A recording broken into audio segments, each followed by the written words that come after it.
Depois de todo esse cuidado, o estudante da Bíblia possivelmente compreenderá que o texto estudado recomenda aos leitores, o que o texto estudado recomenda aos leitores originais e o que podemos, em nosso tempo, extrair para o nosso dia a dia, respeitando o motivo que levou o autor a escrever a epístola, no nosso caso, da carta aos Efésios, mas pode servir para Malaquias 3, pode servir para Salmo 6, pode servir para qualquer outro texto.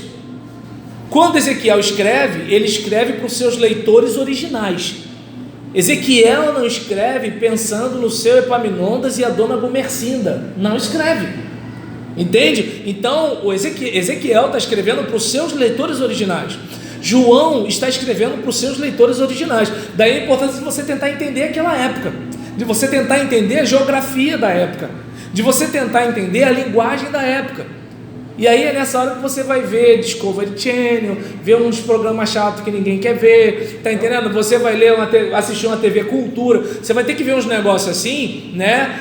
Rede Globo eu não sei que programa dá, mas assim, pelo menos a maioria das emissoras tá dando para entender, a maioria das emissoras dão entretenimento. A análise do texto então está ligada ao contexto cultural, histórico também. Tudo, entendeu? Porque você vai fazer o transporte da mensagem divina do mundo da Bíblia para o mundo do seu ouvinte, para aquele pai desempregado, para aquele filho que está indo trocar as fraldas da mãe naquele corredor de hospital público. Ou seja, vai contextualizar. Exatamente, aí é que está a questão. Por isso que é aquilo que eu falei. Por exemplo, quando a gente conversa sobre dízimo, eu entendo que ainda existe o gafanhoto, só que o gafanhoto é o que? Aquilo que a gente não controla. E que Deus abençoa a minha fidelidade e a minha generosidade. Mas obviamente, como Gilberto falou, nem sempre Deus vai ser a minha prioridade. É como aquele caso, tem o dinheiro do dízimo, né? E tem um remédio para comprar. Eu olho e falo assim: Senhor, eu sei que o Senhor providenciaria, mas eu ainda não estou acreditando de todo o meu coração, me perdoa.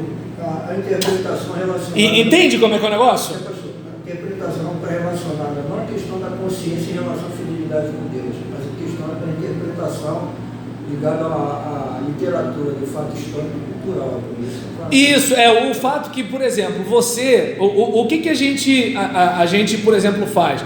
A gente delimita o texto, a gente analisa o gênero, né? Então, a gente vê o texto, a gente define o gênero, a gente tenta dominar o contexto do livro, a gente faz uma comparação de versões, e aí a partir daí a gente tenta escolher a melhor tradução, versão, né? E a gente, a partir daí, elabora um glossário, né? Qual o significado da palavra, o que é remissão, o que é predestinação, o que é eleição, né? O que é isso, e aí depois eu faço a aplicação, que é o que acontece aqui. Depois de todo esse cuidado, o estudante da Bíblia possivelmente compreenderá o que o texto estudado recomenda aos leitores originais, não Roberlan. Roberlan não existe no texto de Mateus. Deus pensa no Roberlan, Mateus não. Até porque para poder contextualizar tem que entender. Exatamente, você tem que ir para lá, daí você tem que se desarmar.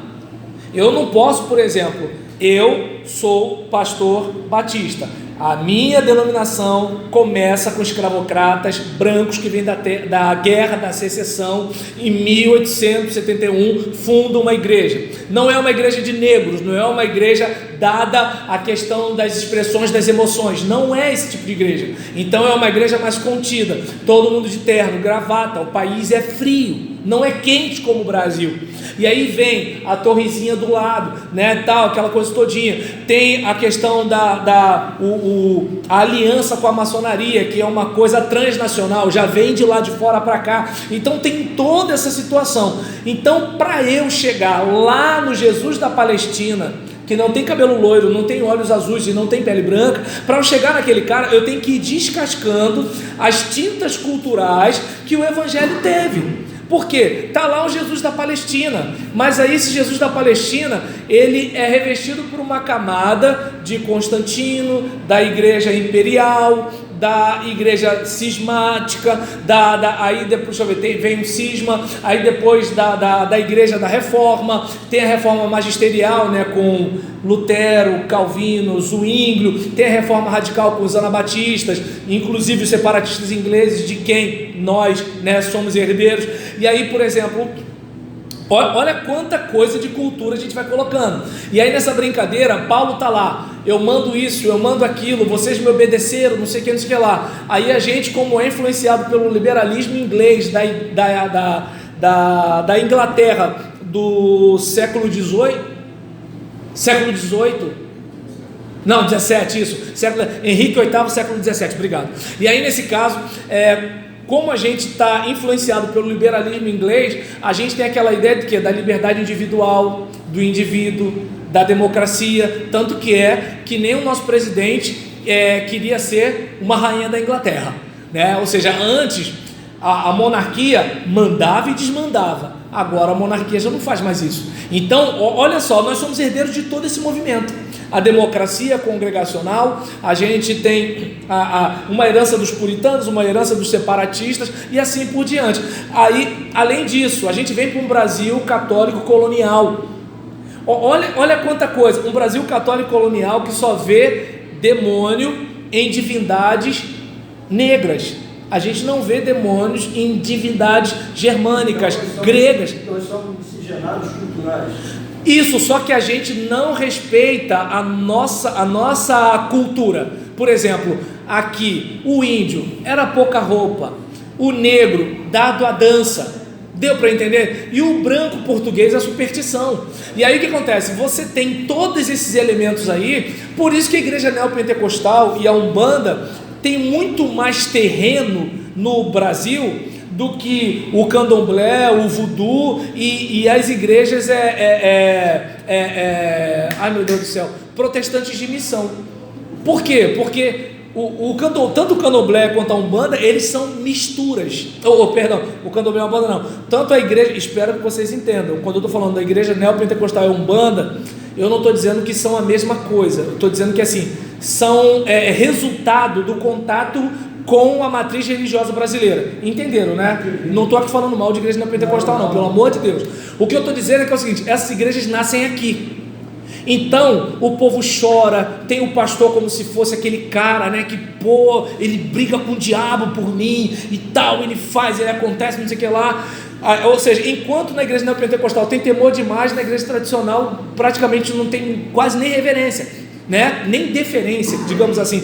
Então, por exemplo, se você olhar a questão da Umbanda, você percebe elementos de reencarnação, elementos das divindades afro, o animismo indígena. Então você olha para todas essas coisas assim, e isso, querendo ou não, isso mexe com a gente.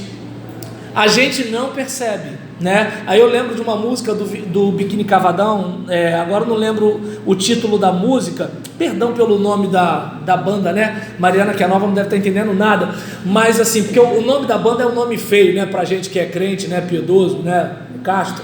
E aí, assim, mas ele tem uma música, ele fala: eu sou a soma de tudo que vejo, e a minha casa é um espelho, né? Então,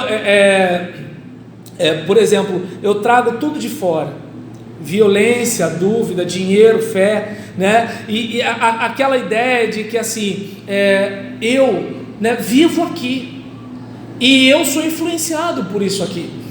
Então daí, por exemplo, quando vem aqueles missionários norte-americanos, eles não são, por exemplo, quer ver? Vem um missionário norte-americano e vem um missionário latino-americano, você vai perceber a diferença do trato, o abraço, o comer junto é diferente.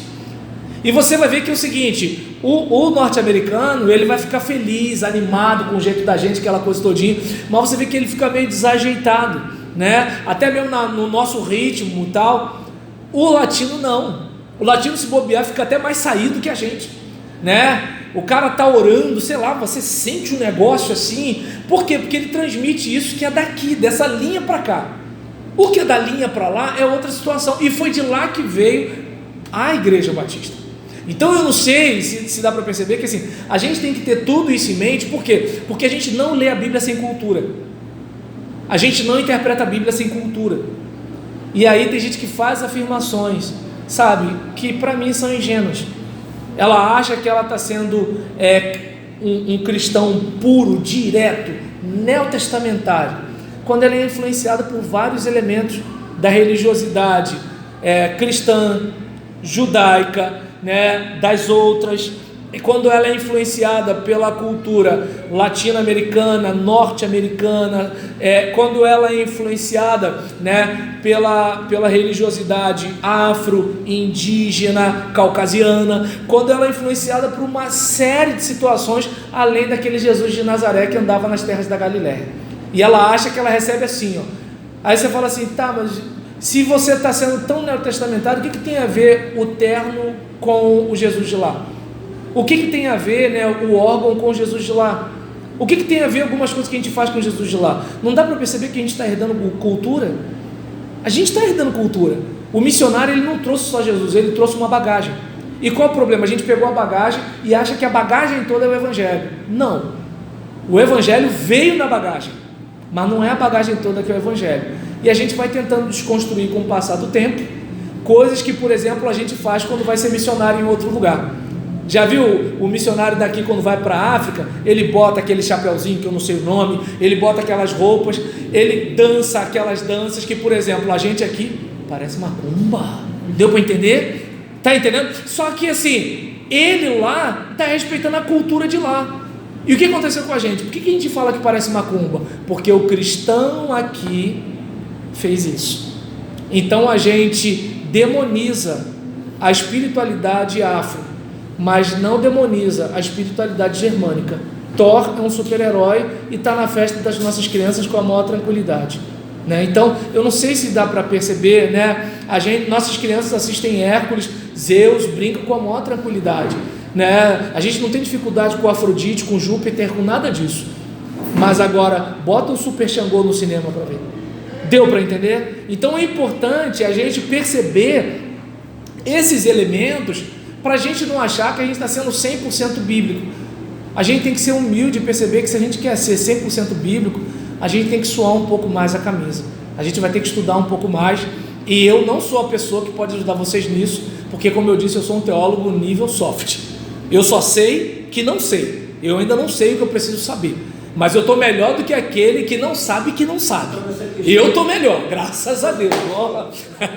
Já vamos terminar. Fala, Francisco. A questão da diferença em relação a anunciar Jesus, então cabe ali na Filipenses 1, do 13 até o 15, o apóstolo Paulo falando que Jesus seria anunciado de várias formas. Está falando do início, né? De gente que faz com má fé ou boa fé. Essa questão do que Jesus está dizendo, ou de Paulo, perdão, Paulo está dizendo, ela pode servir tanto para isso quanto para outras coisas. Porque a questão de contextualizar o anunciar a Cristo, não na sua essência em relação à questão doutrinária. Olha, em 1 Coríntios, acho que 9, né, ele fala sobre ter se feito de tudo para alcançar alguns, né? Porque Filipenses, eu me lembrei de quando ele fala que tem gente que prega por motivações ruins. Então você quer dizer Coríntios. Beleza. Então, nesse caso, o que acontece? A gente tem, por exemplo, a importância da contextualização. Por exemplo, você vai dialogar. Por que a igreja neopentecostal tem mais facilidade de alcançar o brasileiro? Porque o mecanismo de memória do neopentecostal é audiovisual. O mecanismo de memória do tradicional é impresso. E o texto impresso não comunica quase. As mídias hoje são digitais e não